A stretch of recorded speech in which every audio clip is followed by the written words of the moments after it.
Okay, main event. All right, UFC 278. Holy shit. Usman Edwards. First of all, also, let me point this out. I did get on the broadcast once again.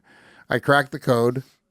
You're doing Crack it. the motherfucking And now code. they're coming to you. They looking. know. They're like, Lewis brings the heat. They know. Wow. What a bunch of competitors out there. Really competing at the highest level. My tweet was something like that. I mean, I knew it was going to get on. I knew there's no way it wasn't going to get on. Do you have the tweet? It was from Saturday night. Looking. Yeah, it's the only one that I tweeted that night. That's by the way. These two athletes are at the pinnacle of the sport, each giving it 110%. Coop. Whatever happens in this fight, the winner are the fans. I didn't tweet that much on Saturday night. Maybe a couple tweets. Coop. It's fucking crazy. He's freaking out. It's fine. It doesn't even matter. You got it? All right. He's freaking out in the booth right now. He sure is. Right here. No, that's the flyer for the Depraved, Coop. Oh, right there. That's pretty cool. They put the flyer for the Depraved. Yeah, right on the UFC. UFC Pretty screen. great advertisement. Right there. Yeah, Dave, you can read it. Wow. And that is literally why this is the greatest sport in the world. Any given second. I thought I used the wrong hashtag. This is how much they that want got me. on. That got on. The wrong With the wrong, hashtag. I would have thought the wrong hashtag. I know. Afterwards, I was like, "Fuck, dude." And then I was like, "They're not going to put it on." And then, sure enough, Yeah. Well, it was. by the way, Coop, if you want your tweet, tell me a good tweet. I'll tweet it. It's got to be just vanilla, dude. Fucking. Oh yeah. If you have a good tweet, by the way, it can't be good. No, it's good. It's got to be. When I say good, it's got to be complete sentences, and it's got to have a thought. It can't be provocative. It can't be. You can't curse in it. It's got to be So just like general observations about the fight or like predictions? maybe about the day. Like the more general, the better. I got to be honest with you. Found a discount on eggs today. Hashtag UFC 247. They weren't organic, but still. You just say like normal phrases, like in life, you know. How about these gas prices? You win some, you lose some. Hashtag UFC 278. Something about like warriors or gladiators. Like these are gladiators They're true. facing off. They are true warriors. So yeah, got on the broadcast once again, which is pretty nice. Shout out to the UFC and whoever over there looks at me as a fucking celebrity because. You're a big deal. You're a Sorta big deal happens all the to time. someone there. So look, all right, look, let's talk about the beginning of the fight, okay? Forget the end just for a second, Okay. okay? Leon Edwards, Kamaru Usman 2. You know, I think mostly everyone, except for Harrington. I know Harrington came out and picked Leon Edwards.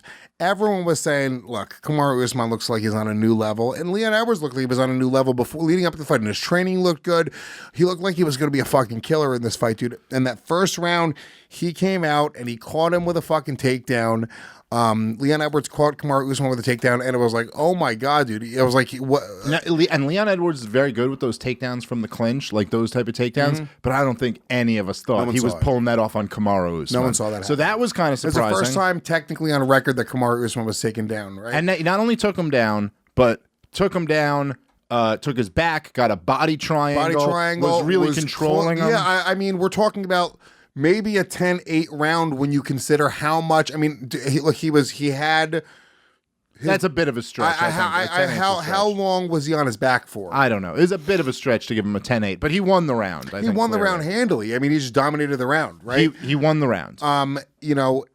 Now, can I just say, almost before we mention and go any further, because dude, the fucking altitude was a major factor throughout the night. Yeah. And I know they mentioned it a lot and go like, oh, it could be a lot of different things. It could, but I'm telling you, every single fight that night, it seemed like I saw guys getting tired way quicker than you ever see UFC fighters in modern day. It almost was like a throwback to like, oh, you remember back in the day in UFC, sometimes guys just didn't train that good or they just weren't in that good of shape. Like nowadays they've figured out these training camps. But back in the day, guys would just gas. Like they'd look great in the first round and then just come out like their hands down to their side. Yeah. You remember old Mark Coleman literally just, he's like, look, I'm not even going to fight you like this anymore. I'm just going to fight you like this and kind of win a punch at you. It is nicer. Yeah, When you're tired, really dude, when you're, dude, this to this is a big fucking difference. A lot of leaning on knees. Oh, yeah. We saw throughout the night. But it did seem like in the second round already, Leon Edwards, who's known for having really good cardio, very good cardio, in the second round already seemed like he was slowing down. And then after the second round, he was visibly tired for the rest of the fight. You know, I don't necessarily know that it was a cardio issue. No, not a cardio issue. I'm saying it's an altitude issue. Which, by the way, I know. Just to say, Leon Edwards said after the fight too. He said the altitude was really. I know with him. which one of them trains in Denver? Usman. Kamaru, right? And then I guess Leon came out a few weeks before the fight to train to get acclimated.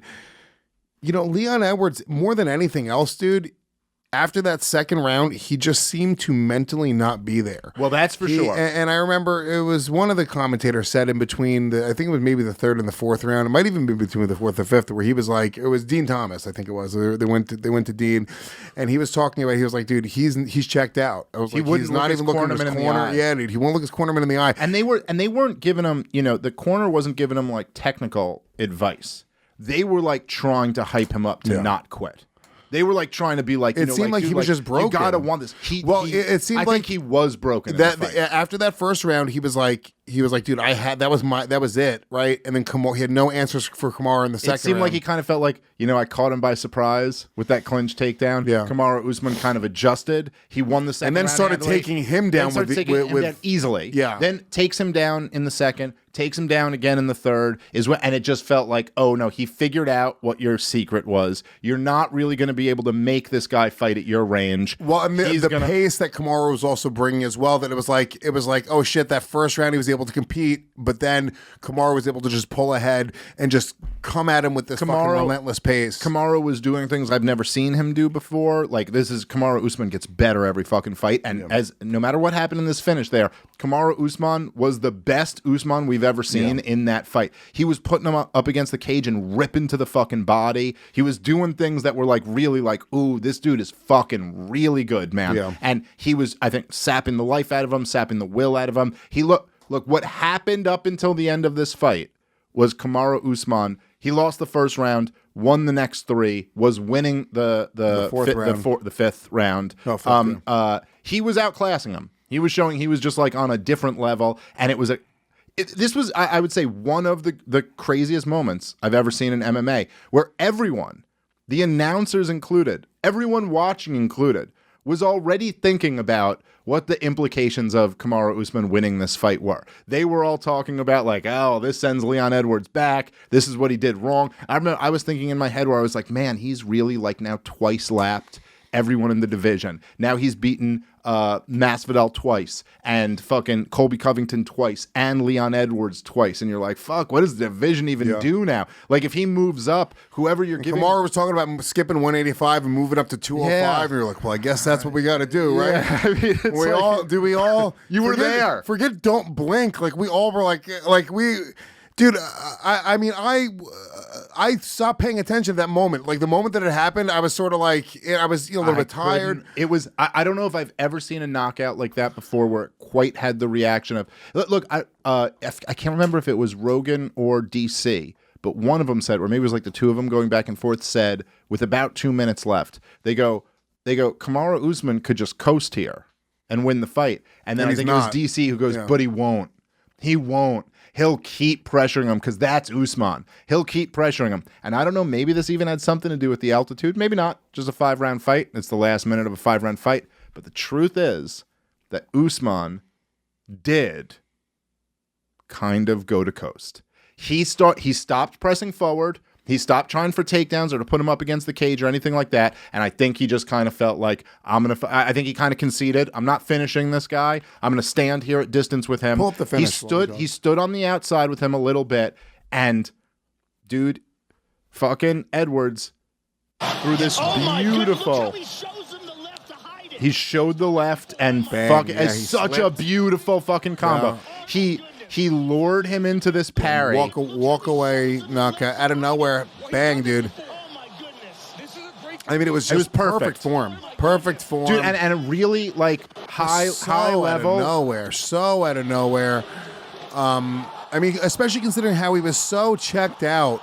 It was insane. It was almost like it wasn't even like the ferocity where it was like he came in, he just threw this. It was almost like he was still going through the motions of like he was throwing these one Well, he twos. goes, let me throw this one Let me thing throw that- the kick. Let me throw, and it was like almost like just textbook perfect form. He threw a great kick, and it landed exactly how it was supposed to land. Well, and it he was put also him out, dude. It was really, like the thing where he shows him the left hand and Usman parried, right to this, like the exact wrong fucking move for what that okay, whatever. It's the right move to set him up. Like he leaned right into the fucking kick. It landed perfect. It was like this perfect, look, it was incredible. It was incredible that he was able to pull that off in the last minute of a fight that he was way down in. And I'll say, this makes things a lot more interesting. Very, in the division very rare. now. I mean, you watch the, just similar bones, just in terms of how dominant it was. But Anderson Silva versus Chael comes to mind,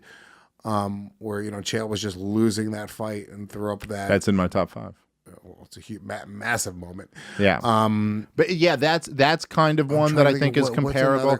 This is the biggest comeback in the history of the sport. Well, you have to in terms of comebacks, I've never seen anything like yes, this. Comebacks. It's very hard to pull compare. up some of the top comebacks of all time. But I'll tell you, even like a comeback, it doesn't capture this, because there's been amazing comebacks in the sport, before in the UFC and in other organizations and all this shit. But you got to think, Lewis.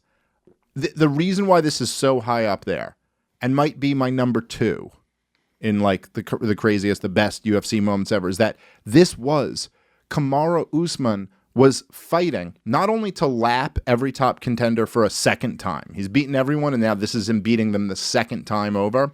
He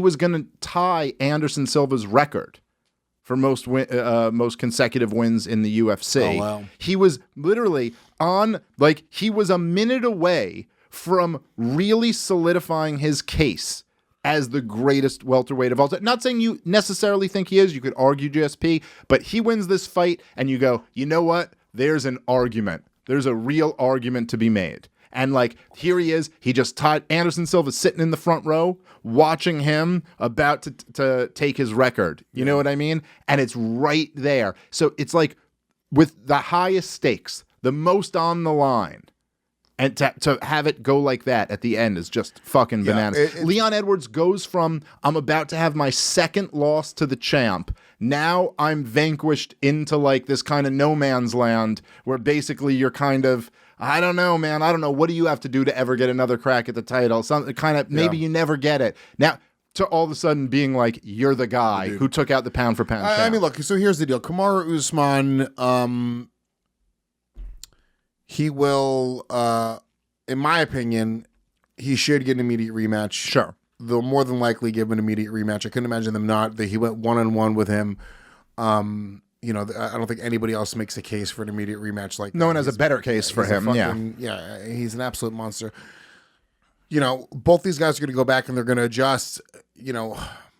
I still would bet on Kamaru Usman in a rematch, right? Still.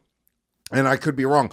Very often, they'll go back and adjust, and then we're going to see a new Leon Edwards. He's like, we watched that happen with Aljamain Sterling and Petr Yan, right? And this is not, he didn't win like that. Very often, the confidence that comes from knocking someone out uncold, plus the questioning from the other guy that comes from being knocked out cold by that guy, plus the extra money that you get now. You can have the best fucking training camp. You have all the shit.